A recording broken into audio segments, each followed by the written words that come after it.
ezelden haktır. Hakkı güçsüz bilip gülmek günahtır. Gelecek cezanı çekmeyin vaxtı. Hesabı ahırda kesen milleten.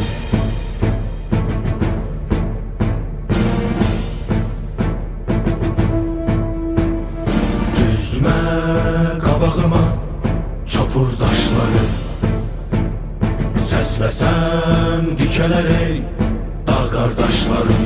İstəsəm tarixi bir də başlaram. Mən durğun həyatdan bezən millətəm.